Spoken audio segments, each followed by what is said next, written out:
This guy put a paragraph about this. He's created 3 inventions that accidentally caused the deaths of Watch this amount. I'm about to go to bed. I mean, if you're really One talking, single scientist created watch it. 3 inventions that accidentally caused the deaths of millions of people, including himself. Not only that, they decreased the average intelligence of people all around the world, increased crime rates, and caused 2 completely separate environmental disasters that we are still dealing with today. Part of this video is sponsored by Ren. More about them at the end of the show. In 1944, as a young chemist who had just finished his master's, Claire Patterson went to work on the Manhattan Project, building the first nuclear weapons. His job was to concentrate uranium-235, the fissile fuel for bombs, from the much more common uranium-238. And this required huge machines, mass spectrometers, which separated the 2 types of uranium by their slight difference in mass.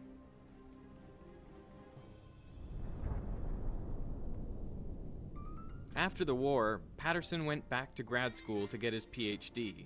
He picked a research project that would take advantage of his experience with mass spectrometers, measuring the age of the Earth. Radioactive rocks are effectively clocks.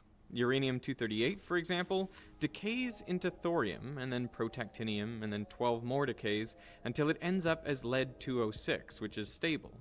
The rate of this decay is consistent and can be measured.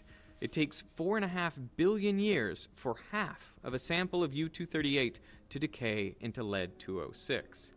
Patterson's PhD project was to determine the age of the Earth by measuring the ratio of uranium to lead in primordial rocks. But to calibrate his instrument, first he used zircon crystals whose ages were known. Zircon is ideal for this purpose because when it forms, it contains trace amounts of uranium, but absolutely no lead. So any lead that you later find inside a zircon, you know must be the product of a uranium decay. Now, Patterson was tasked with measuring the lead content, another student, George Tilton, measured uranium.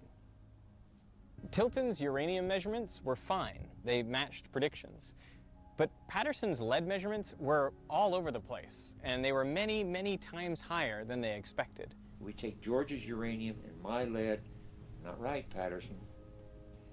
There was lead there that didn't belong there. So where was all this extra lead coming from?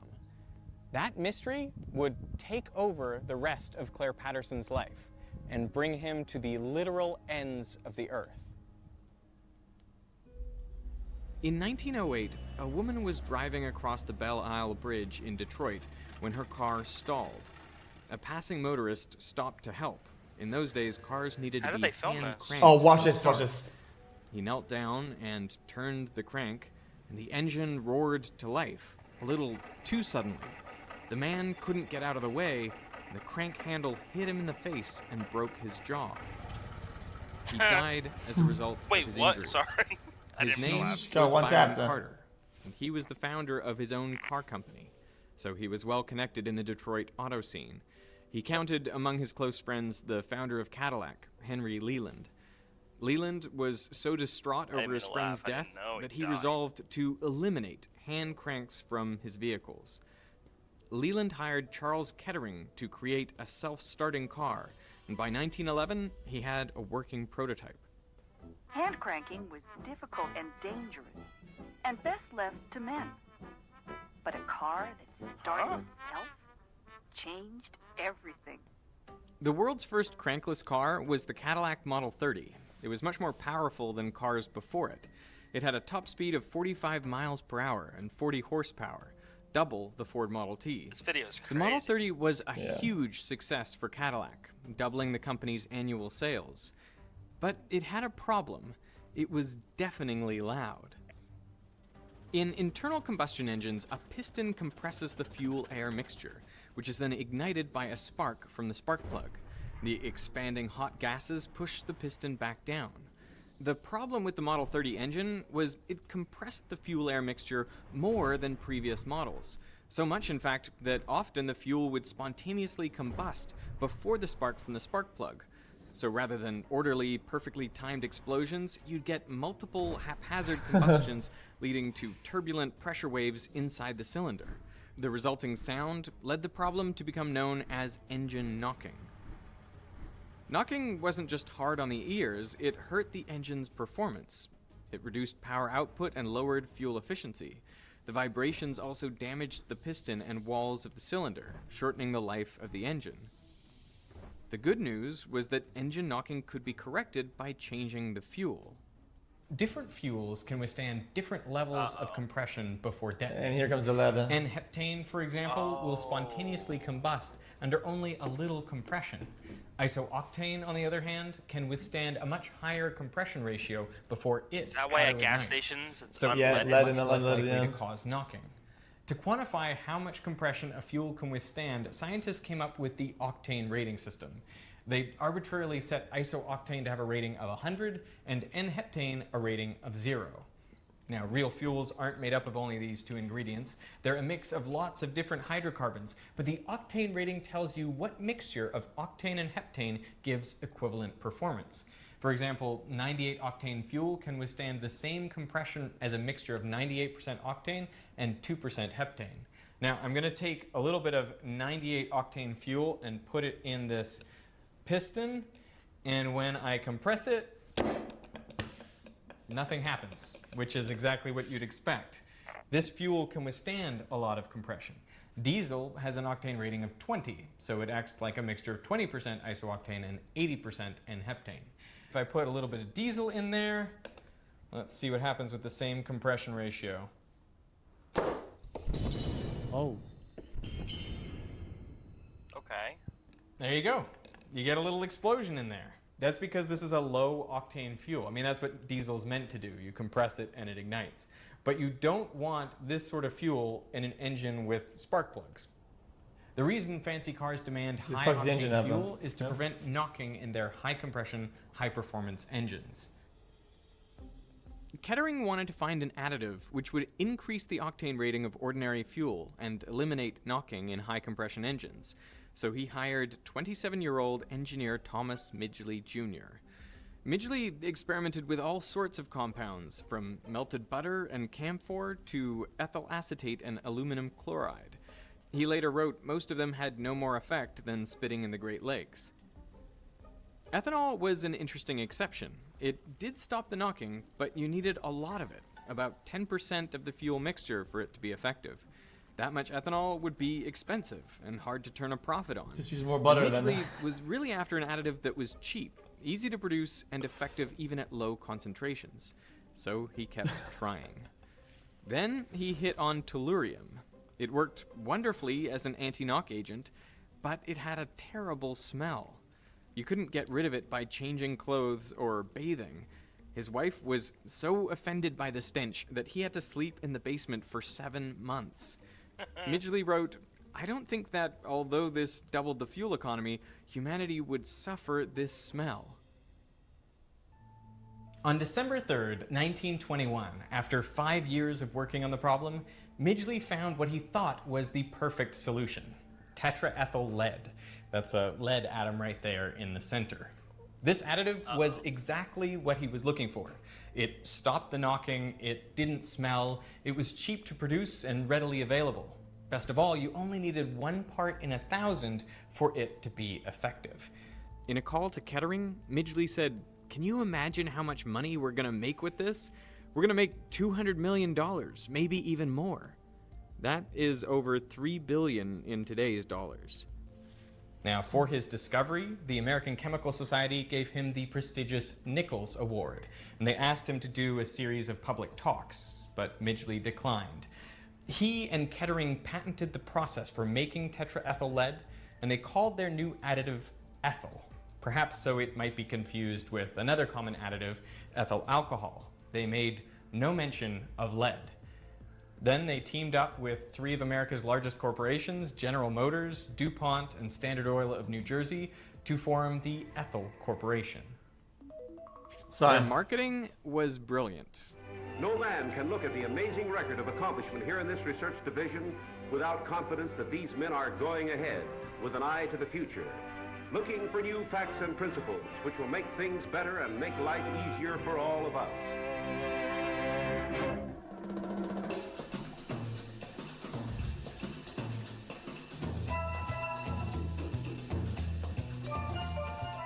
At the 1923 Indianapolis 500, the top 3 finishers all used ethyl, and the demand for leaded gasoline took off.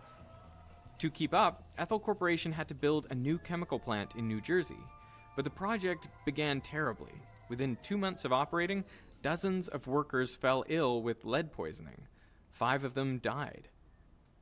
To address the public outcry, Midgley held a press conference, and there he poured tetraethyl lead onto his hands, and he inhaled it for a full minute. He claimed he could do this daily without harm. But Midgley knew the dangers. The reason he had turned down the public talks was because he spent much of 1923 in Florida, where he himself was recovering from lead poisoning. He didn't go anywhere near his company's product if he could help it. Lead is dangerous even in small doses. It mimics calcium in our bodies, so there's no efficient way to get rid of it. And like calcium, lead can be stored in bones for years, meaning it can continue to poison the body long after the initial exposure. The organ most sensitive to lead is the brain. Lead breaks down the myelin sheath around axons and prevents the release of neurotransmitters. That's why common symptoms of lead poisoning are headaches, memory loss, and tingling in the hands and feet. And children are particularly susceptible. It's called the myelin lead sheath. exposure can cause permanent learning disorders and behavioral problems. And the dangers of lead had been known for hundreds of years. Already in 1786, Benjamin Franklin remarked that lead had been used for far too long, considering its known toxicity. You will observe with concern how long a useful truth may be known and exist before it is generally received and practiced on. He would have been aghast to learn that nearly 150 years later, scientists planned to add lead to fuel. Doctors and public health officials from MIT, Harvard, Yale, and the U.S. Health Service wrote to Midgley and warned them against producing tetraethyl lead. They called lead a creeping and malicious poison and a serious menace to public health. Their concerns were dismissed. Who cares, motherfucker? How just the right amount of fluid containing tetraethyl lead and dye is added to the gasoline. No one doubted that a lot of lead was bad for you, but how much harm could a little lead do? By the 1950s, millions of motorists globally were burning lead in their cars and releasing it into the air. Some of that lead ended up on Claire Patterson's zircon samples, preventing him from determining their age. In 1952, he moved to Caltech, where he built a new lab from scratch. Suspicious of environmental contamination, he tore the electrical cables out of the walls to remove the lead solder. He cleaned the floors and benches daily with ammonia and made sure that air was always being blown out of the lab. To go inside, you had to wear a plastic bunny suit. Patterson basically invented the clean room. Inside that room, he turned his attention to the oldest rocks in the solar system, meteorites. All the original rocks on Earth had long since been destroyed by tectonic activity. But meteorites come from asteroids, which formed around the same time as Earth. They have just been drifting through space until they entered the Earth's atmosphere. So the best way to measure the age of the Earth was to measure the age of meteorites. Patterson measured 5 meteorites, each with 3 different radiometric dating techniques, and he found they were all 4.55 billion years old. That number is within 0.15% of the currently accepted value for the age of the Earth. You know, before Patterson's experiment, people thought the Earth was 1 billion years younger. So Patterson had done it. He measured the age of the Earth. But he wasn't done getting rid of lead contaminants. Public concern about lead exposure had continued to grow. But President of Standard Oil, Frank Howard, just use pushed Google, back, but saying, whatever. "We do not feel justified in giving up what has come to the industry like a gift from heaven on the possibility that a hazard may be involved in it." Scientists funded by the Ethyl Corporation claimed that lead was a natural part of our environment and therefore not harmful to people. But Patterson wondered, just how natural is the lead in our environment? And he had just the skills to find out. He began by measuring lead in the oceans. If it were natural, he expected the concentration of lead to be the same regardless of depth. But if lead pollution had increased recently, it would be more concentrated near the surface. He took samples in the Pacific and Atlantic Oceans down to a depth of 4 kilometers. And sure enough, lead concentrations were nearly 10 times higher near the surface. Lead pollution was clearly recent, but when exactly had it occurred? To find out, Patterson had to go to Greenland and Antarctica. Ice cores record the level of lead in the air going back thousands of years. The levels of lead in the atmosphere have been elevated for the last 4,500 years. All of it is due to human activity, mainly smelting ores to make metal. You can see the rise and fall of the Greek and Roman empires, the dip caused by the Black Death in the 1300s, and of course the spike in the 20th century due to industrialization and tetraethyl lead. So what did this do to people? Well, Patterson looked at the lead levels in the teeth and bones of recently deceased Americans, and for comparison, he measured the lead in bones and teeth of Peruvian and Egyptian mummies. Since they lived over 1,600 years ago, they would have been exposed to much less lead in their lifetimes. Wait, so we're all just brain He dead. expected to find modern Americans had about 100 times as much lead in their bones, but results showed it was closer to a factor of 1,000. 20th century Americans had 1,000 times more lead in their bones than their ancestors. Studies of baby teeth revealed that even lead exposure well below the level considered safe resulted in delayed learning, decreased IQ, and increased behavioral problems. And there is a broad consensus on the part of everybody except the lead industry and its spokesman that lead is extremely toxic at extremely low doses. A follow-up study showed that those with higher levels of lead in their baby teeth were many times more likely to fail out of high school. As a result of studies like these, the CDC's guidelines for the acceptable level of lead in children's blood dropped from 60 micrograms per deciliter down to 3.5. And as far as we know today, there is no safe level of lead. Globally, lead is believed to be responsible for nearly 2/3 of all unexplained intellectual disability. According to a study published in 2022, more than half of the current U.S. population, that's 170 million people, were exposed to high levels of lead in early childhood. Those born between 1951 and 1980 are disproportionately affected. The authors estimate that in aggregate, lead caused a loss of more than 800 million IQ points. The world is less intelligent today because of leaded gasoline. But there are even more troubling correlations. The U.S. saw a steady rise in crime from the 1970s to the 1990s. Then it abruptly declined. This graph looks eerily similar to a plot of preschool blood lead levels, just offset by 20 years. The obvious question is, did kids who were exposed to higher levels of lead grow up to commit more crimes than they otherwise would have? You might think this is just a spurious correlation, but the same pattern appears in many countries, including Britain, Canada, and Australia. That's fucking crazy. And we know there's a causal connection between lead exposure and antisocial or violent behavior. A study of 340 teenagers found that those who were arrested were 4 times as likely to have elevated lead in their bones than similar demographic controls who didn't have run-ins with the law. Now, this doesn't mean that lead is responsible for all of the increase in crime, but it's very likely responsible for some of it. Now, it's tough to estimate the precise death toll of lead. One of its lesser-known effects is a hardening of the arteries, leading to increased cardiovascular disease. A study from 2018 found lead was likely responsible for 250,000 heart disease deaths per year in the US. Assuming a constant rate over the past century, that amounts to 25 million deaths in the US alone. Globally, the figure may approach 100 million. Most of those deaths are due to Midgley's decision to put lead in gasoline, a substance he knew firsthand was toxic, but he did it anyway to maximize profits. And This guy's the real world killer.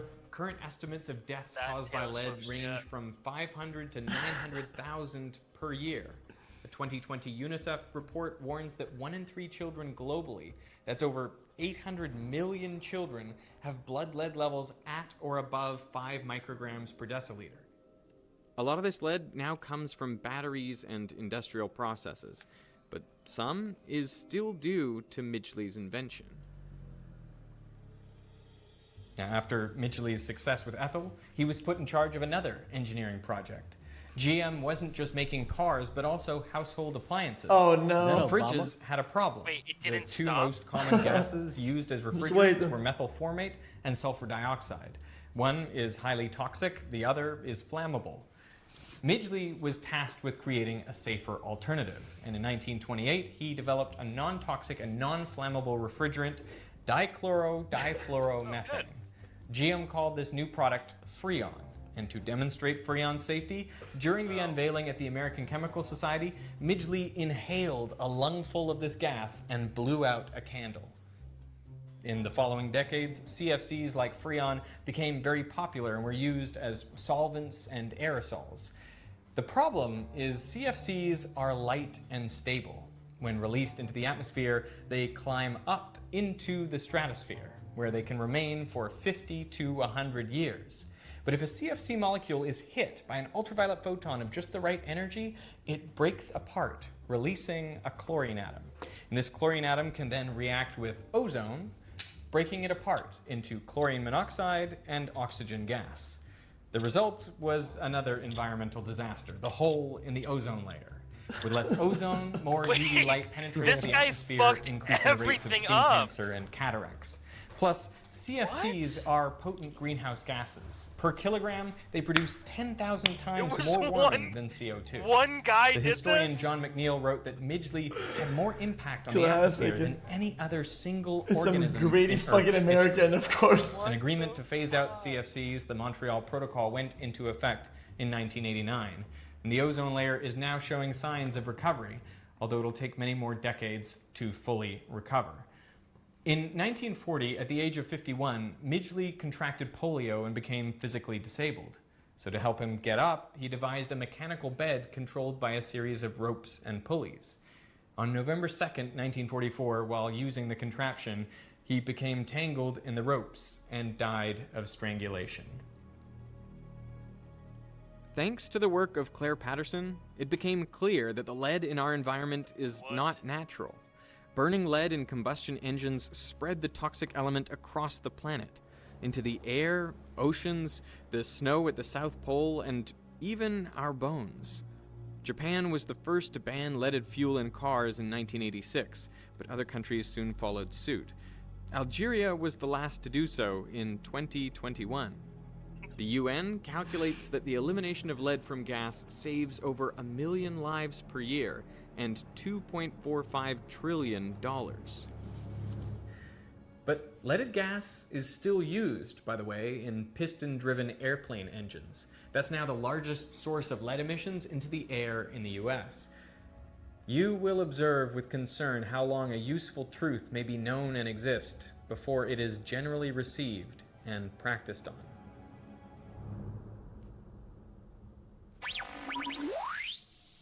Bro, this video fucking blew my mind that it was When literally I just first one guy. learned about Thomas Midgley and Claire Just The one same guy. guy made the hole in the ozone layer too. Like, how do you keep fucking up so bad?